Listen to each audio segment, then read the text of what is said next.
पञ्चतत्त्वात्मकं कृष्ण भक्तरूपस्वरूपकं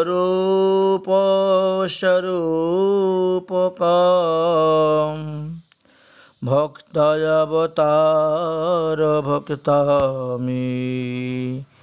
नमामि भक्तशकीतिकम् श्री गौरांग नित्यानंद श्री अद्वैत चंद्र गदाधर शिवासादि गौरभक्तबृंद।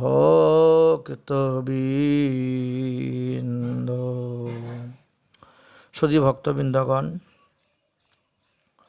पंचतत्वेर मध्य যিনি শ্রীবাস পণ্ডিত গোস্বামী,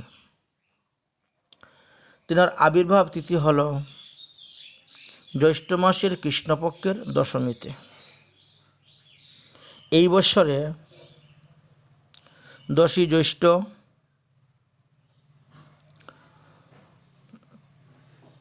1429 বঙ্গাব্দ, 25শে মে 2022 খ্রিস্টাব্দ বুধবারে পড়েছে, অর্থাৎ আগামী কল্যই এই শুভ তিথির আবির্ভাব হয়েছে। তবে এই তিথিতে কোনো ব্রত উপবাস নাই, এগুলো কিছু করতে হচ্ছে না। তথাপিও যেদিন যার তিথি, তিনার জীবনী, তিনার মহিমা সম্পর্কে আস্বাদন করলে আমরা ভক্তিপথে অগ্রসর হতে পারব। তাই পণ্ডিত শ্রীবাস গোস্বামীর জীবনীটি একটু আলোচনা করব, আস্বাদন করব আমরা। যেহেতু আগামীকাল একটা বিশেষ অনুষ্ঠান আছে, অধিবাস, বাৎসরিক শ্রাদ্ধাদি কার্য, হোমযজ্ঞ আমার এক শিষ্যের বাড়িতে। এই জন্য আজকেই শ্রীবাস পণ্ডিতের জীবনী সম্পর্কে আলোচনা করিতেছি, আপনারা সেটা আস্বাদন করবেন। জয় জয় শ্রী রাধেশ্যাম, নিতাই গৌর হরি বল। শ্রী শ্রী গৌর অবতারের বিশেষ রূপে আলোচনা করে গিয়েছেন শ্রী চৈতন্য চরিতামৃত গ্রন্থ, শ্রী চৈতন্য ভাগবত, চৈতন্য চণ্ডোদয় নাটক, শ্রী চৈতন্য মহাকাব্য, ভক্তি রত্নাকর ইত্যাদি গ্রন্থেতে আমরা দেখতে পাই। তো ব্যাস রূপী অবতার শ্রীমদ্ বৃন্দাবন দাস ঠাকুর, তিনার শ্রী চৈতন্য ভাগবতের আদিলীলার 2য় অধ্যায় 96 এবং 97 শ্লোকেতে তিনি এইভাবে বর্ণনা করে গিয়েছেন শ্রীবাস পণ্ডিতের মহিমা। বলেন যে সেই নবদ্বীপে বৈশে পণ্ডিত শ্রীবাস, যাহার মন্দিরে হইল চৈতন্য বিলাস। সর্বকাল চারি ভাই গায় কৃষ্ণ নাম, ত্রিকাল করে হি কৃষ্ণ পূজা গঙ্গা স্নান। আমরা বিভিন্ন শাস্ত্র থেকে জানতে পেরেছি যে শ্রীবাস পণ্ডিত হলেন দেবর্ষি নারদ। শ্রীবাস হইলেন নারদ মুনিবর। তিনি গৌরলীলা আস্বাদন করতে শ্রীবাস পণ্ডিত রূপে আবির্ভাব হয়েছেন। শ্রীবাস পণ্ডিতরা 4 ভাই ছিলেন, অর্থাৎ শ্রীবাস, শ্রীরাম, শ্রীপতি ও শ্রীনিধি, এই 4 ভাই।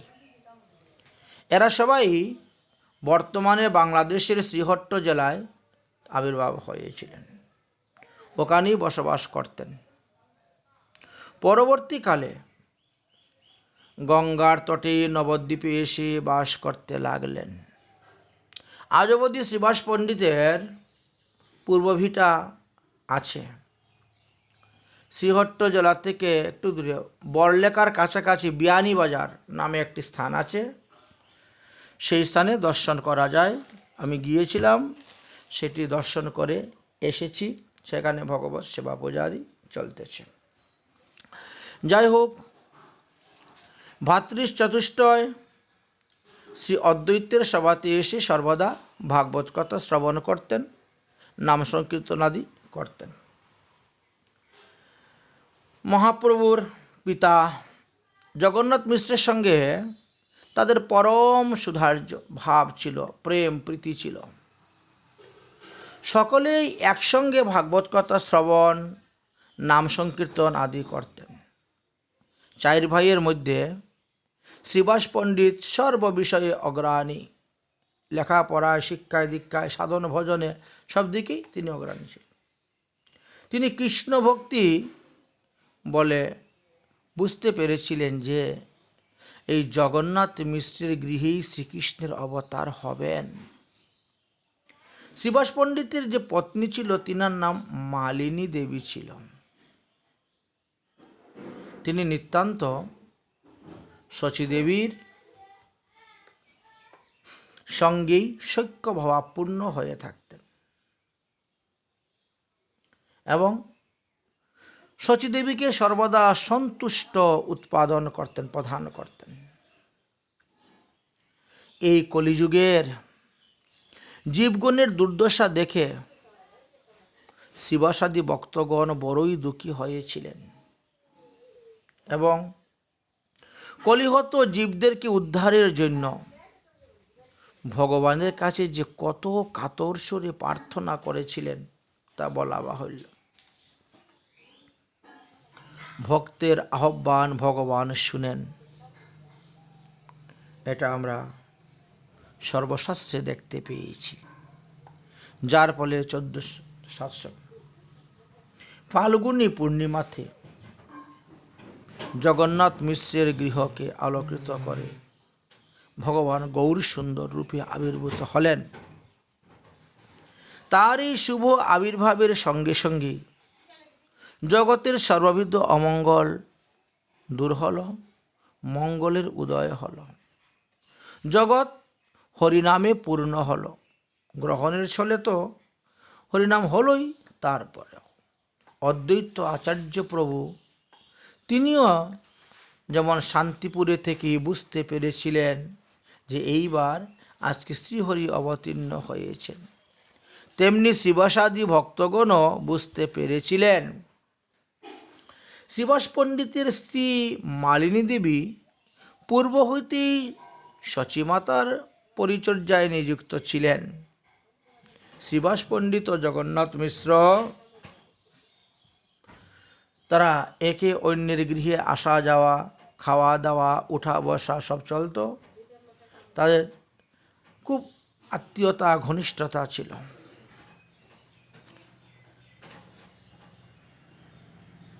একজন আরেকজনকে আবাস দিতেন, সন্তুষ্ট রাখতেন। যাই হোক, ভগবান যতক্ষণ নিজেকে না জানান ততক্ষণ তো কেউ তাকে চিনতে পারে না। এর জন্যই গৌর সুন্দরকে শৈশববেলায় কেউ চিনতে পারে নাই। যদিও গৌর সুন্দরের শৈশবকালে অনেক অলৌকিক লীলা ভক্তগণ দেখেছেন, তথাপিও ভগবত মায়ায় ভক্তগণ বুঝতে পারেন নাই। দৈবীয়সাং গুণময়ী মম মায়া দূরত্বয়া।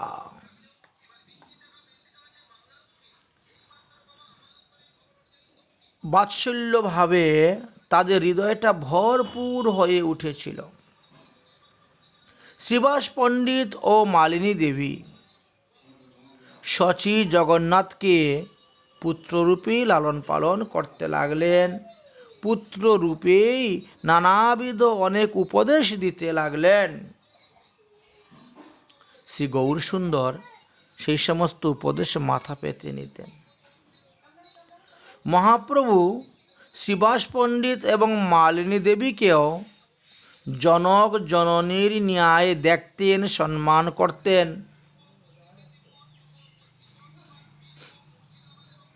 এবার বিলাসে উদিত হলেন।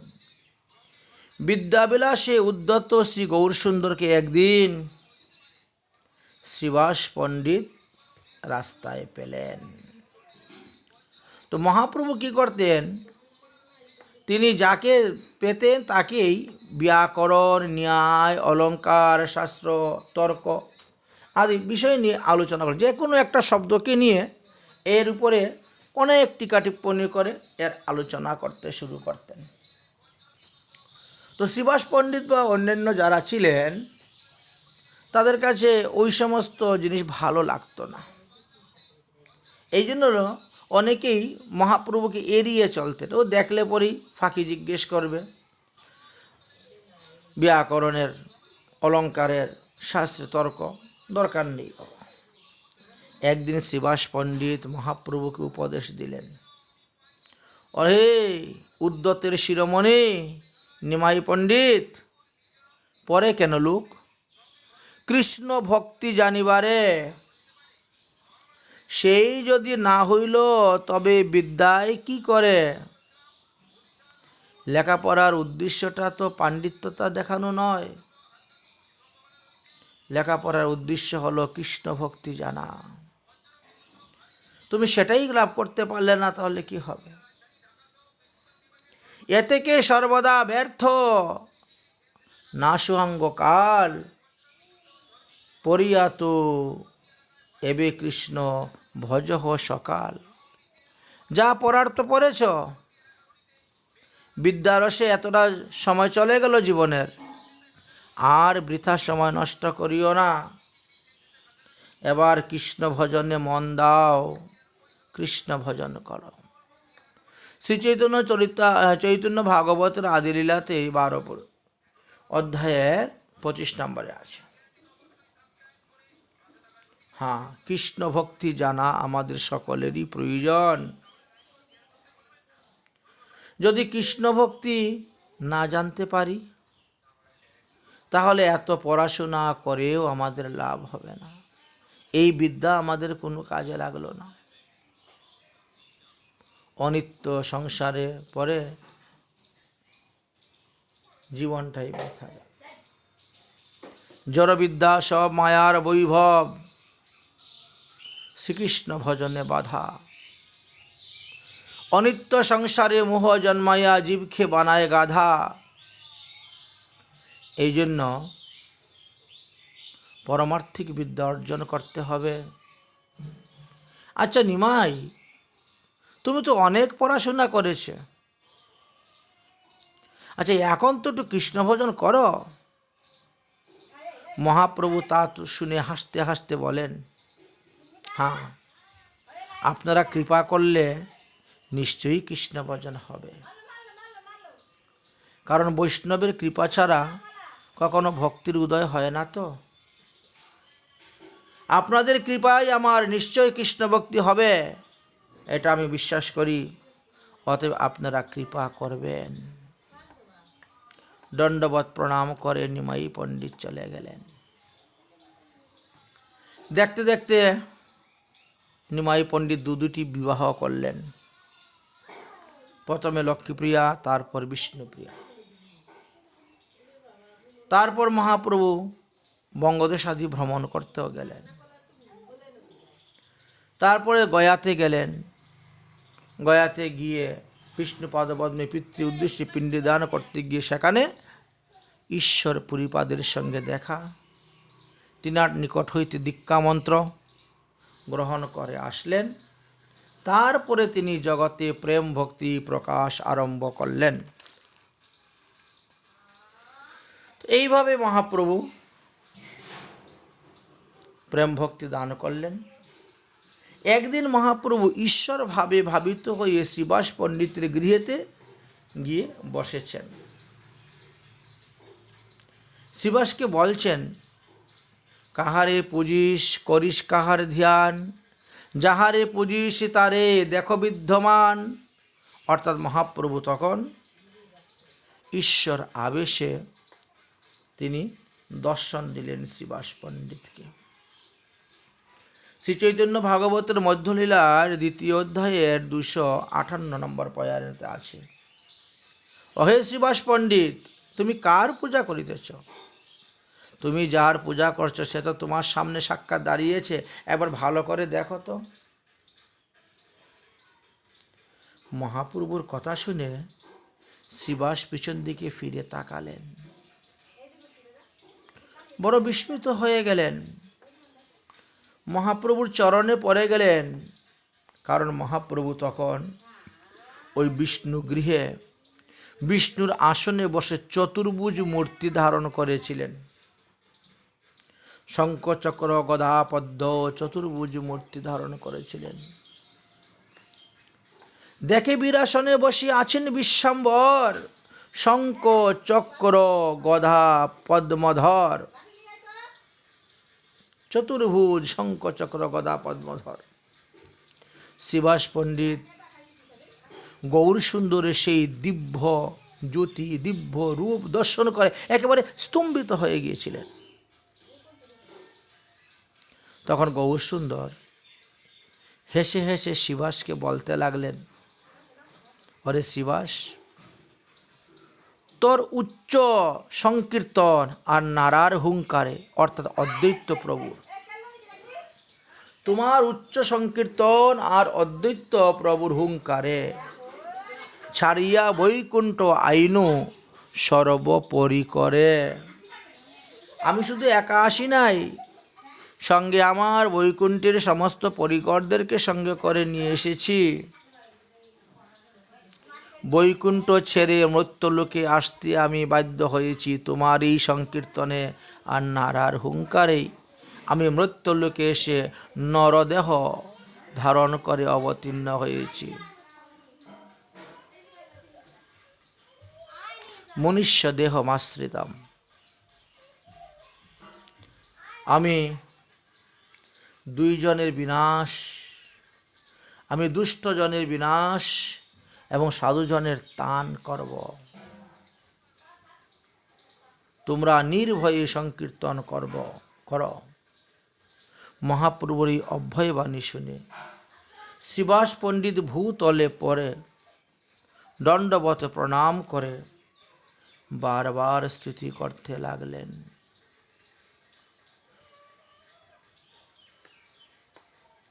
চারি বেদে যারে ঘুষে নন্দের কুমার, সেই তুমি, তোমার চরণে আমার নমস্কার।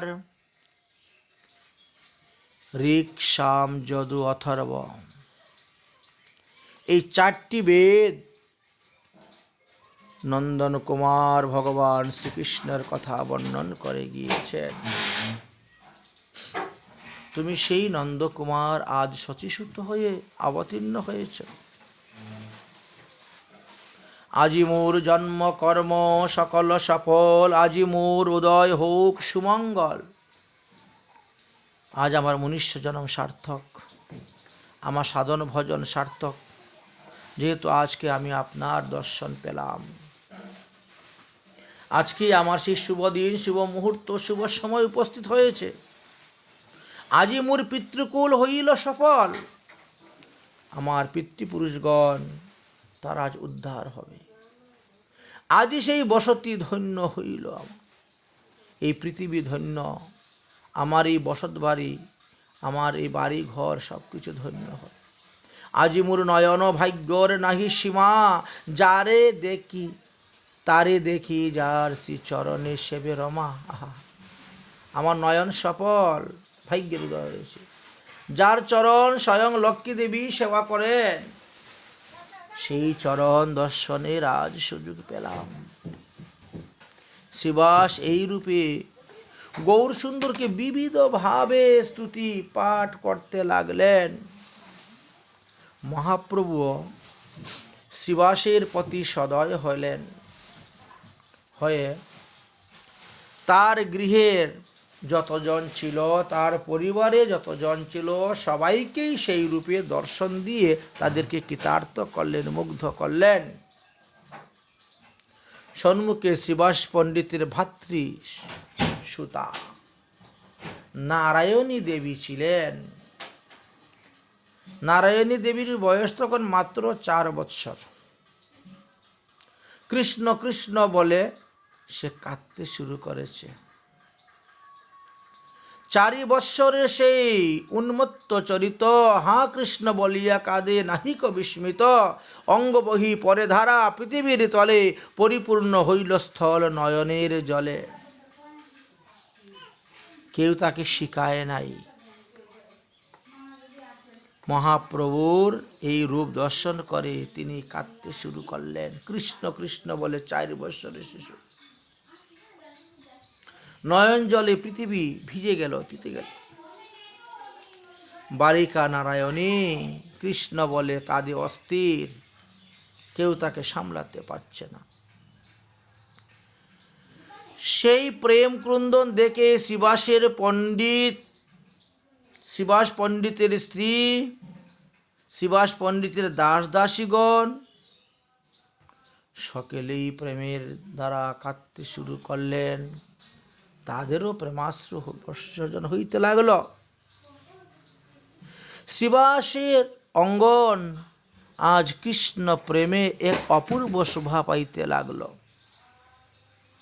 শিবাস পণ্ডিতের গৃহে দুঃখিনী নামে এক দাসী ছিল। তিনি প্রতিদিন শ্রীমৎ মহাপ্রভুর স্নানের জল এনে দিতেন। একদিন গৌরসুন্দর নৃত্য করতে করতে শিবাস পণ্ডিতের গৃহে পড়ে গেলেন। ধুলায় দূষরিত কলেবর। যখন জ্ঞান ফিরে পেলেন তখন দেখেন সামনে প্রচুর জল কলস ভর্তি করে। গৌরসুন্দর শিবাস পণ্ডিতকে জিজ্ঞাসা করলেন, পণ্ডিত, এই জল কে আনে? শিবাস পণ্ডিত বললেন, প্রভু, আমাদের এই দুঃখী জল আনে। গৌরসুন্দর বললেন, আজ থেকে সে দুঃখী নয়, ওর নাম সুখী। আরে যারা ভগবানের সেবা করে, ভক্তের সেবা করে, তারা কখনো দুঃখী নহে, তারা সুখী। শিবাস পণ্ডিতের গৃহে গৌরসুন্দর বিবিধ লীলা করেছিলেন। শাস্ত্রগ্রন্থেতে তার প্রমাণ আছে। যাই হোক, ক্রমে ক্রমে নিত্যানন্দ প্রভু আসলেন, মহাপ্রভুর সঙ্গে মিলিত হলেন।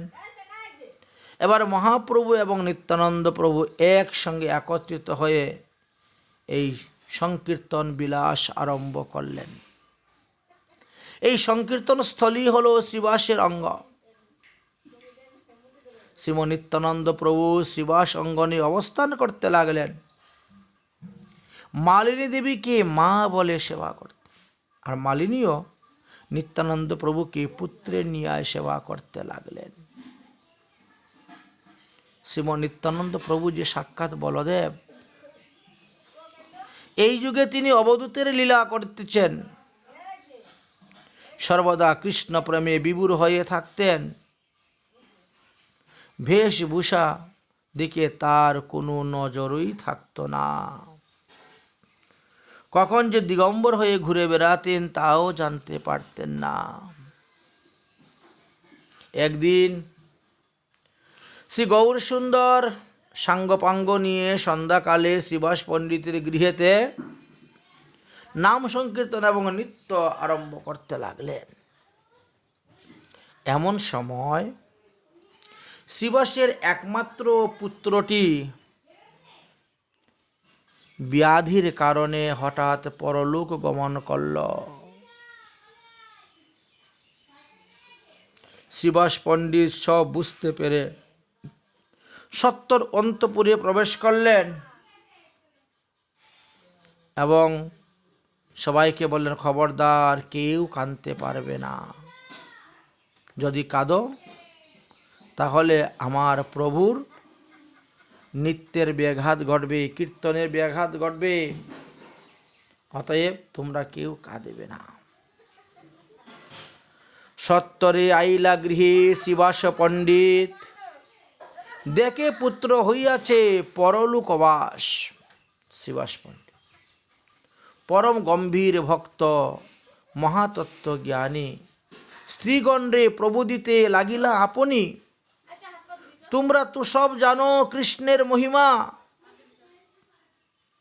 সম্ভর সম্ভর রুদন সবে চিত্তে দেহ ক্ষমা।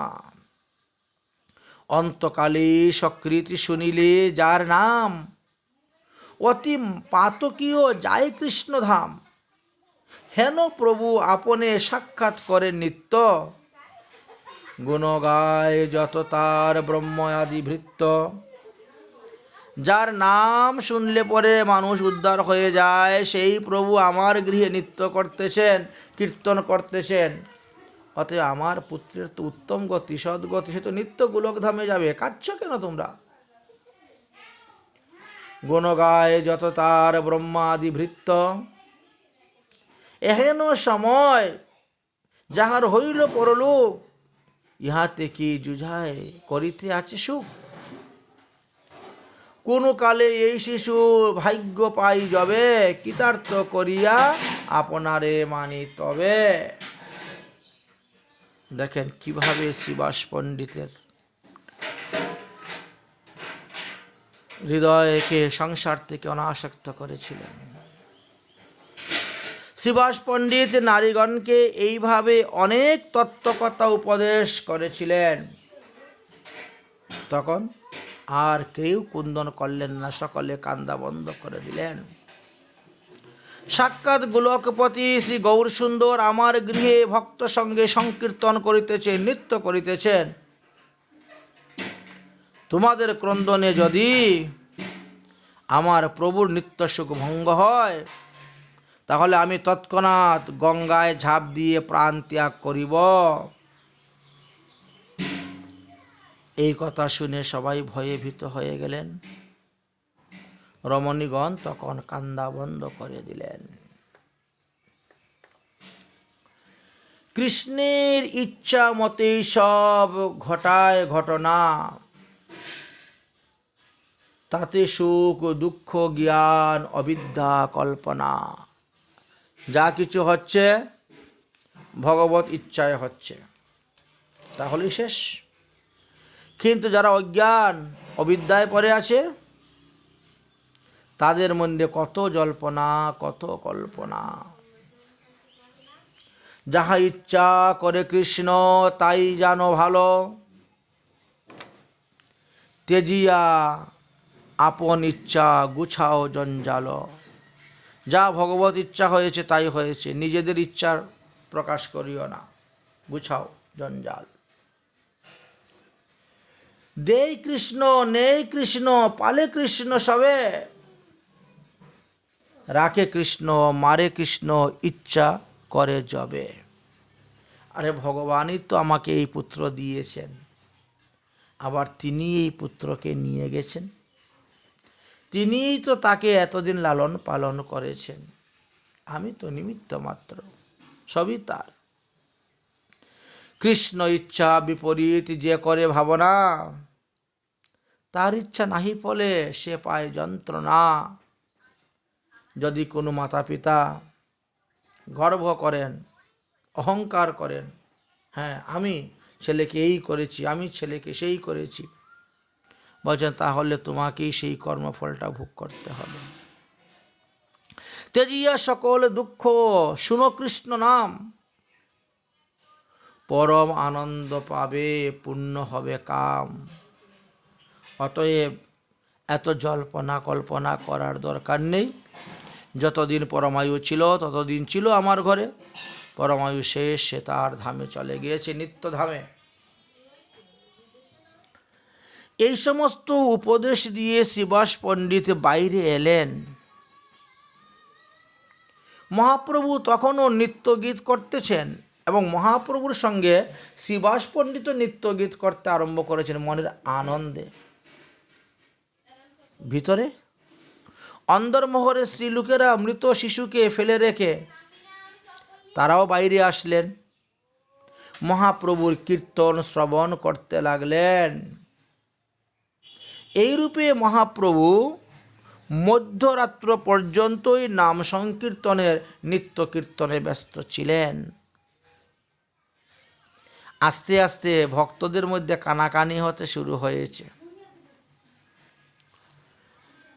ধীরে ধীরে ধীরে ধীরে দেখা যায় বাজনার আওয়াজটাও কমে যাচ্ছে। ভক্তরা কানাকানি ঘুষাঘুষি করতে করতে তাদেরও সেই আনন্দটা ভেঙে যাচ্ছে। আগের মতো সেই নৃত্যগীত আর হচ্ছে না। সকলেই ধীরে ধীরে বসে যাচ্ছে, বিশ্রাম নিতেছে। মহাপ্রভু তখন তাদেরকে বললেন, কি ব্যাপার? প্রভু বলে, আজি মোর চিত্ত কেমন করে, কোন দুঃখ হইয়াছে শ্রীবাসের ঘরে। যদিও মহাপ্রভু অন্তর্যামী সব কিছু জানেন, তথাপিও ভক্তের মুখ থেকে শ্রবণ করলে ভগবান আরো বেশি আনন্দ পান, এই জন্য জিজ্ঞেস করতেছেন। প্রভু কহে, আজি মোর চিত্ত কেমন করে, কোন দুঃখ হইয়াছে শ্রীবাসের ঘরে। শ্রীবাস পণ্ডিত তখন হাত জোর করে বলছে, প্রভু মোর কোনো দুঃখ নাই। প্রভু মোর কোন দুঃখ, যার ঘরে সুপ্রসন্ন তোমার শ্রীমুখ। যেখানে তুমি স্বয়ং আছো সেখানে কোনো অমঙ্গল, কোনো দুঃখ আসতেই পারে না। অতএব আমি কোনো দুঃখ পাই নাই, আমার কোনো দুঃখ নেই। আপনি কীর্তন করুন, নৃত্য করুন। মহাপ্রভু বলেন, তাহলে আজ সংকীর্তনে আনন্দ পাচ্ছি না কেন? নিশ্চয়ই তোমার ঘরে কোনো না কোনো অমঙ্গল ঘটেছে। শ্রীবাস পণ্ডিত তখন গললগ্ন কৃতবাসে বলতে লাগলেন, হে প্রভু, তুমি সর্বমঙ্গলময়। যেখানে তুমি বিরাজমান সেখানে কখনো কি দুঃখ আসতে পারে? তারপরে ভক্তগণ শ্রীবাস পণ্ডিতের পুত্রের মৃত্যু সংবাদটা ভগবানকে নিবেদন করে মহাপ্রভুকে বলে দিলেন। শুনিয়া গৌরাঙ্গ রায় করে হায় হায়, মরমে পাইনু ব্যথা। আহা,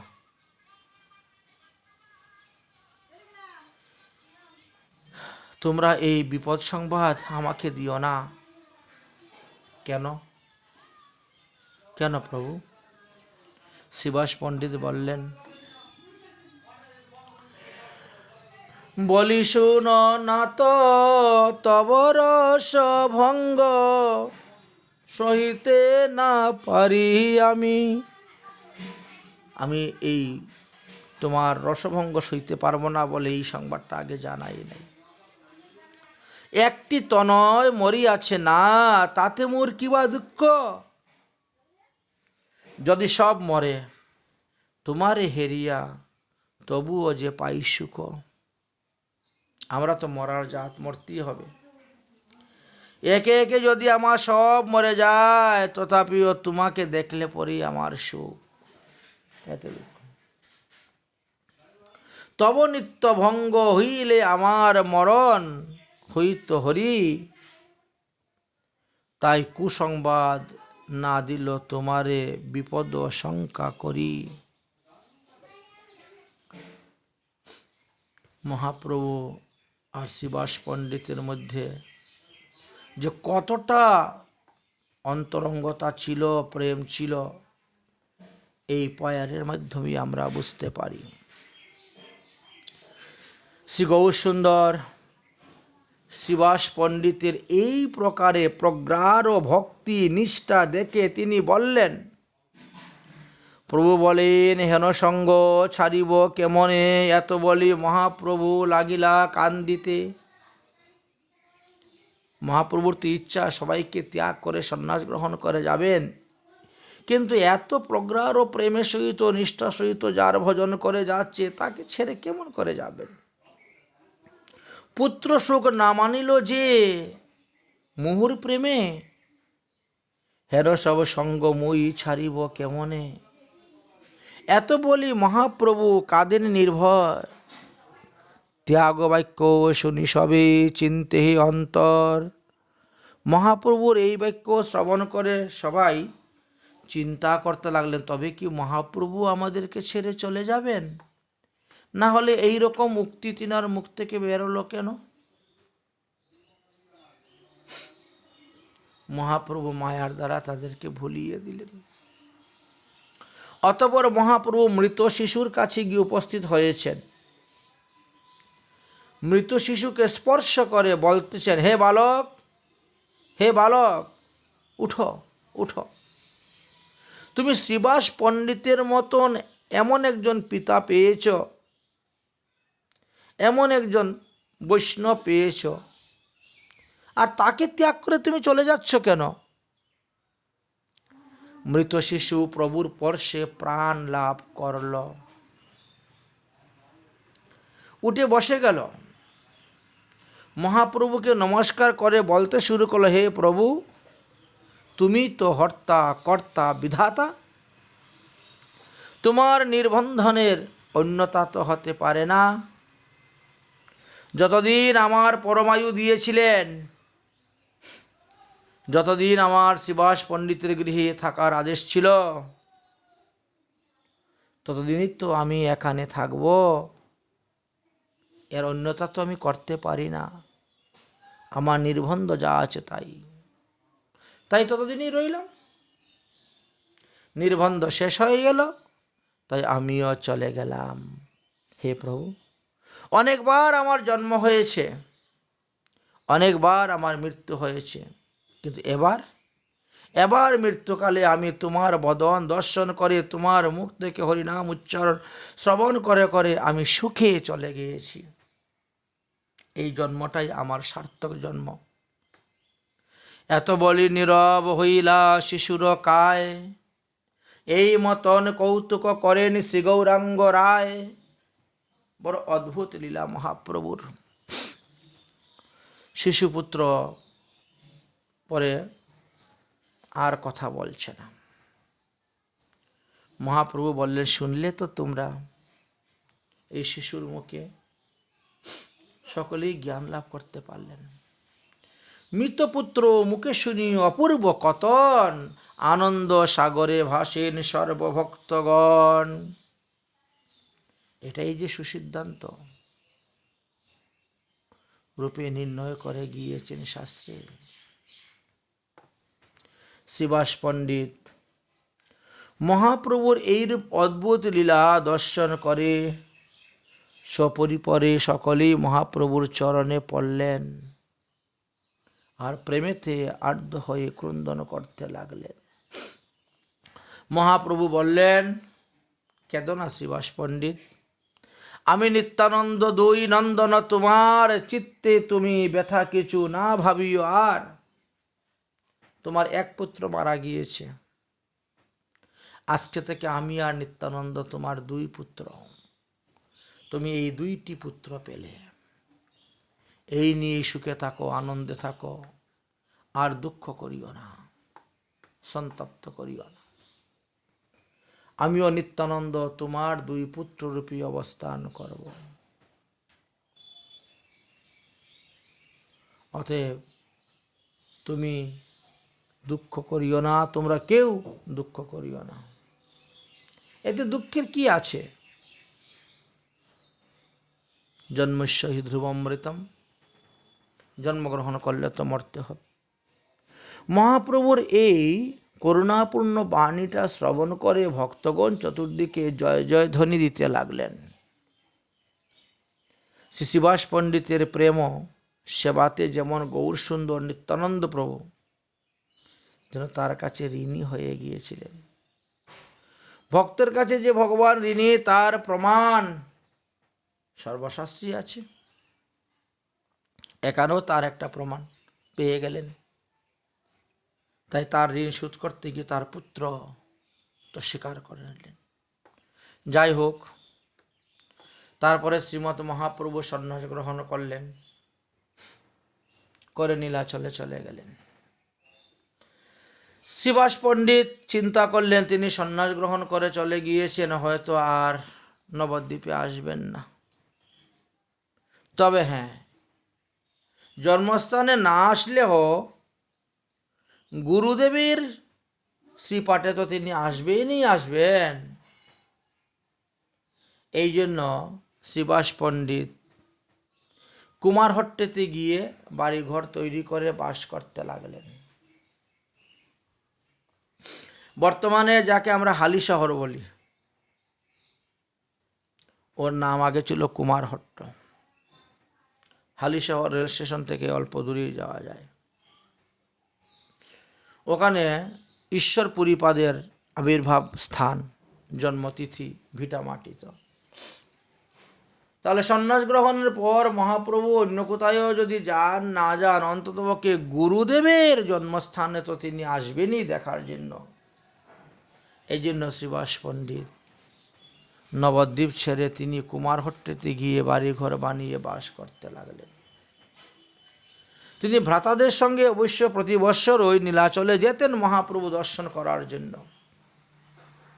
সচিমাতাকে দেখবার জন্য তিনি প্রায়ই নবদ্বীপে যেতেন, প্রাচীন মায়াপুরে আসতেন এবং তিনারও পুরানো বাড়িতে মধ্যে মধ্যে কিছুদিন বাস করতেন। যাই হোক, সচিমাতা ও গঙ্গা দর্শন করার জন্য নীলাচল থেকে গৌড়দেশে আগমন করলেন মহাপ্রভু। তখন কুমারহট্টে শ্রীবাস পণ্ডিতের গৃহেতেও মহাপ্রভু অবস্থান করেছিলেন। যেভাবে নবদ্বীপে অবস্থান করেছিলেন সেইভাবে সেই স্থানেও অবস্থান করেছিলেন। কতদিন থাকি প্রভু অদ্বৈতের ঘর আইলা কুমারহট্টে শ্রীবাস মন্দিরে। মহাপ্রভু যখন শ্রী গঙ্গাকে দর্শন, সচিমাতাকে দর্শনের জন্য আসলেন, তখন শান্তিপুরে অদ্বৈত প্রভুর গৃহে কিছুদিন থাকলেন। তারপরে সেখান থেকে কুমারহট্টে শ্রীবাসের গৃহে চলে গিয়েছিলেন, ওখানে কিছুদিন থেকেছিলেন। শ্রীমৎ মহাপ্রভু শ্রীবাস পণ্ডিতকে বর দিয়েছিলেন যে শ্রীবাস, তোমার গৃহে কদাপিও দারিদ্রতা আসবে না। লক্ষ্মী যদি ভিখারি হয়ে যান, দরিদ্র হয়ে যান, ঘরে ঘরে গিয়ে ভিক্ষা করেন, তথাপিও তোমাকে ভিক্ষা করতে হবে না। অযাচিতভাবেই তোমার গৃহে আহার এসে যাবে তোমার ঠাকুরের সেবার। যাই হোক, শ্রীবাস পণ্ডিতের যার অন্যান্য 3 সহোদর ভাইয়েরা ছিল,